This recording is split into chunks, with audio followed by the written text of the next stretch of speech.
তেতিয়া দেখা পালোঁ কাৰেণ্টখন ফাটিব ধৰিছে। মই ক'লোঁ ক'ত গাড়ী চাৰি হৈছে নেকি।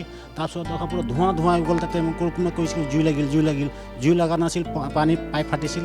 ঘৰত আহোঁতে মানে মোৰ ঘৰত আহিব নোৱাৰোঁ, ইমান পানী হৈ গৈছিলে ৰাস্তাত। তাৰপিছত পানী কম হোৱাৰ পিছত ঘৰত চাওঁ একো নাই, চব ভাঙি গৈছে গ'ল নদীত। এতিয়া আমাৰ খালি যি পিন্ধা কাপোৰ এইটোৱে আছে আৰু একো নাই।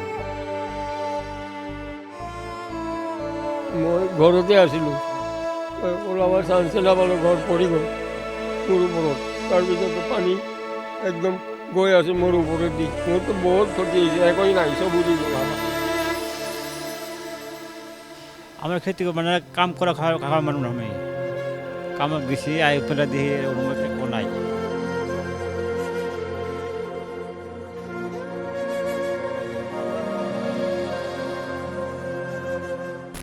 হয়চাক পুৱাৰ ভাগতে খাৰগুলি যি ভয়ংকৰ জলবিস্ফোৰণ হৈছিল, জলবিস্ফোৰণৰ ফলত ক্ষতিগ্ৰস্ত পৰিয়ালসকলক এই মুহূৰ্তত আশ্ৰয় শিবিৰলৈ লৈ অনা হৈছে। আমি আশ্ৰয় শিবিৰত আছোঁ আৰু আশ্ৰয় শিবিৰৰ পৰা পৰিৱেশটো দেখুৱাম।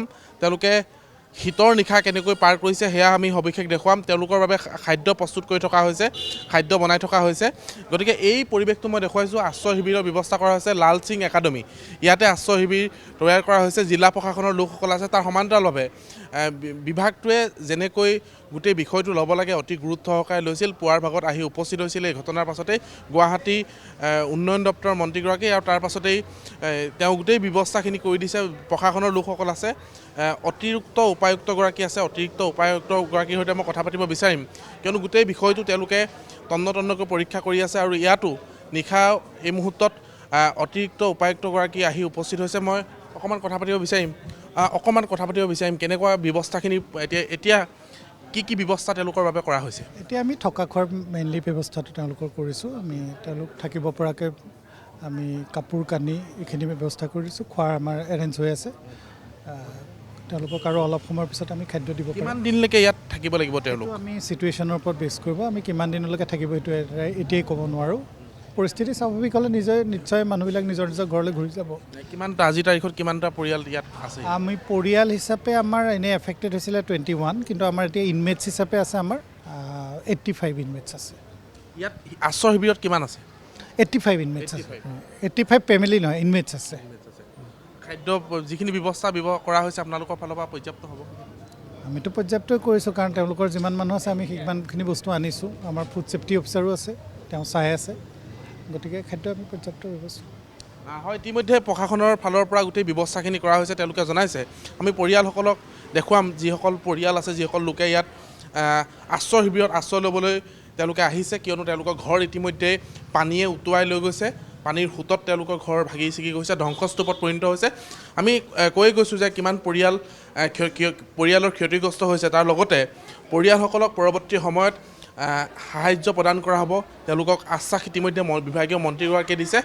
গতিকে সেই বিষয়েও আমি কৈ যাম। কিন্তু পৰিয়ালসকল এই মুহূৰ্তত কেনেকৈ আছে আমি সেয়া আপোনালোকক দেখুৱাম। কিন্তু আমি উল্লেখ কৰিব লাগিব এইবোৰ কথা যে পূৰ্বতেও এনেকুৱা ধৰণৰ কেইবাটাও ঘটনা ঘটি গ'ল গুৱাহাটী মহানগৰীত। এয়াই প্ৰথম কিন্তু জলবিস্ফোৰণ নহয়। ইয়াৰ পূৰ্বেও কেইবাটাও জলবিস্ফোৰণত মানুহৰ ঘৰ ভাঙি গ'ল। সুমিত্ৰা ৰাভা নামৰ এগৰাকী মহিলাৰ মৃত্যু হ'বলগীয়া হ'ল। গতিকে এই ঘটনাবোৰ পুনৰাবৃত্তি হৈ আছে। এই ঘটনাবোৰৰ বিজ্ঞানসন্মত সমাধান সকলোৱে বিচাৰিছে।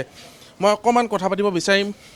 পৰিয়ালসকল ইয়াত আহি উপস্থিত হৈছেহি আশ্ৰয় শিবিৰত। মই অকণমান সোমাই যাব বিচাৰিম, কাৰণ গোটেই বিষয়টো তেওঁলোকে মুখৰে ক'ব বিচাৰিছে যে তেওঁলোকৰ যিখিনি সমস্যা অতি শীঘ্ৰেই তেওঁলোকৰ ইয়াত সমাধান হ'ব লাগে। তেওঁলোকে এই কথাখিনি দাবী কৰিছে।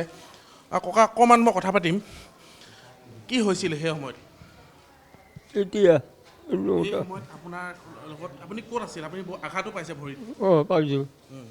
মই ঘৰতে আছিলোঁ, ওলাব চান্সে নাপালোঁ, ঘৰ পৰি গ'ল মোৰ ওপৰত। তাৰপিছত পানী একদম গৈ আছে মোৰ ওপৰেদি। ক'ত আঘাত পালে? আপুনি চিকিৎসা কৰিছে নাই? চিকিৎসা কৰিছোঁ, এইবিলাক পাইছোঁ, চব পাইছোঁ। ইয়াতে আছে, মাথাত আছে, এইটো পৰি গৈছে, বাটাম পৰিছে, দুখ পাইছোঁ। কি ক্ষতি হ'ল আপোনালোকৰ? কি ক্ষতি হ'ল?